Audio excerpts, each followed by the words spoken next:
আসসালামু আলাইকুম। আমার প্রিয় আপু ভাইয়াদেরকে বলছি, সবাই কেমন আছো? আশা করি সবাই ভালো আছো, আমিও ভালো আছি। আজকে আরেকটা ভিডিও নিয়ে আসছি, পুরা ভিডিওটা দেখার অনুরোধ রইল। সকাল সকাল আসলাম সবজি বাগানে কিছু সবজি নিতে। বাগান ভরা শাক সবজি, শীতকালীন কম বেশি সব ধরনের সবজি লাগিয়েছিলাম। এখন আমি লাই শাক উঠাচ্ছি, তারপর আর কিছু সবজি নিয়ে ঘরে যাব। আর আমার প্রিয় আপুদেরকে বলছি, ভিডিও যদি ভালো লেগে থাকে ভিডিওতে একটা লাইক দিও আর সুন্দর করে একটা কমেন্ট করে দিও। তোমাদের কমেন্ট পড়তে আমার খুব বেশি ভালো লাগে।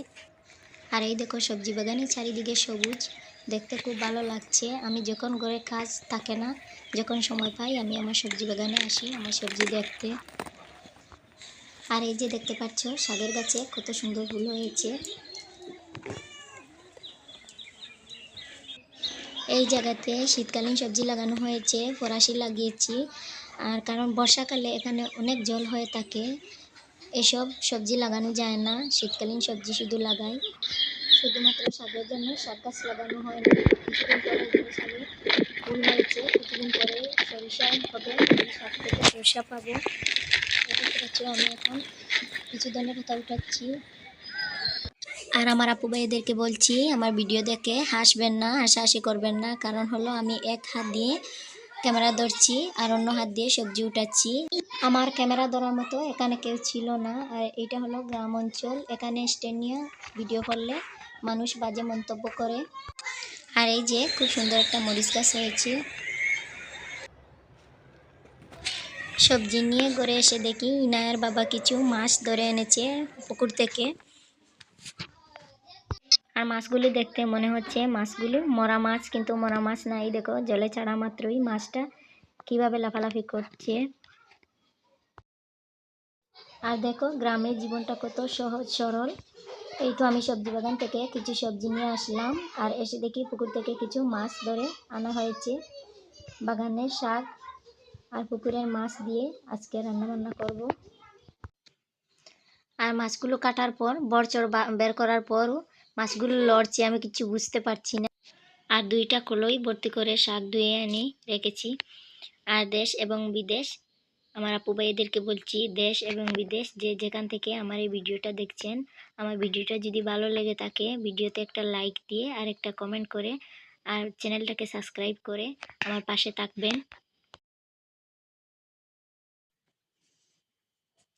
আমি তো এখন শাক রান্না করছি, শাক দিয়ে আর ফরাসি দিয়ে রান্না করছি। যতটা শাক দেখতে পাচ্ছ ততটা কিন্তু লাগছে না, দেখো কতটুকু শাক হয়েছে। এখন আমি আগে সিদ্ধ করে রেখেছিলাম, ফরাসি দিয়ে দিয়েছি।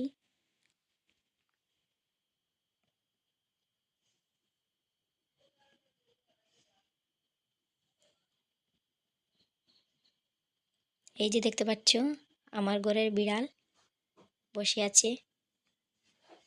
এখন আমি মাছ দিয়ে কিছু জল দিয়ে দিলাম আর কিছু ধনেপাতা দিয়ে দিলাম। আর এই দেখতে পাচ্ছ আমি মাংস ভাজা করছি।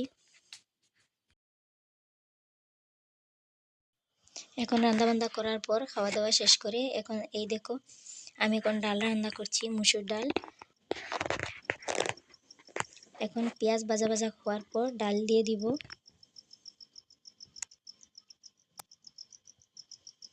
এখন দিয়ে দিলাম পাঁচফোড়ন।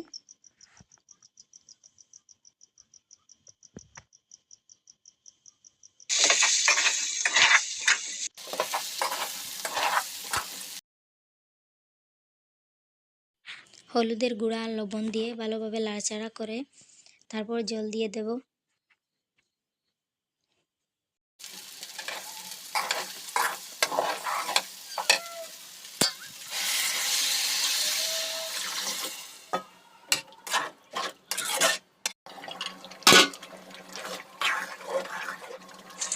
এখন ডালের মাঝে মাংস দিয়ে দিলাম, আগে মাংস ভেজে রেখেছিলাম।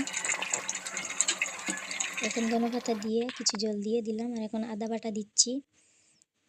এত ডাল দেখে বুঝতে পারছো এক কড়াই ডাল রান্না করলাম। আর এখন আমি সুজির হালুয়া বানাচ্ছি। সুজি 2 প্যাকেট দিয়ে দিলাম গরম জলে, আর চিনি দুধ তারপর দিয়ে দেব।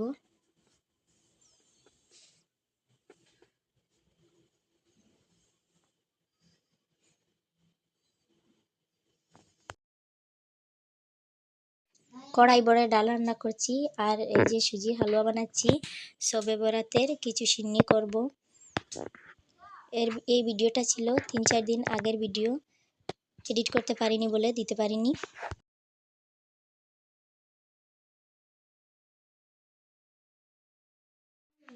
আর এখন আমি ময়দাগুলো চাওলাচ্ছি, রুটি বানাবো।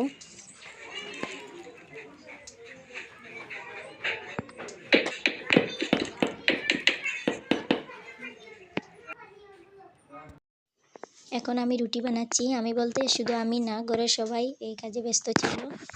একদিকে রুটি বানানো হচ্ছে আর আমি একদিকে রুটি শেপ দিচ্ছি।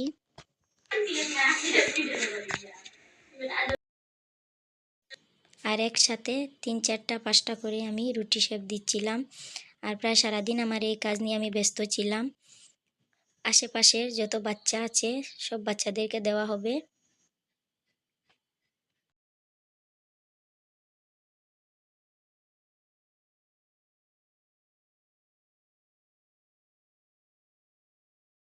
এখন রুটি বানানোর কাজ শেষ হয়ে গেছে। আর এই দেখো খাট বন্দি সব এখন দিতে হবে। এই জায়গাতে রেখে সবাই চলে গেছে। সারাদিনের কাজ শেষ করে আর সিন্নি বাটাবাটি শেষ করে এখন মা মেয়ে দুজন বসলাম সিন্নি খেতে।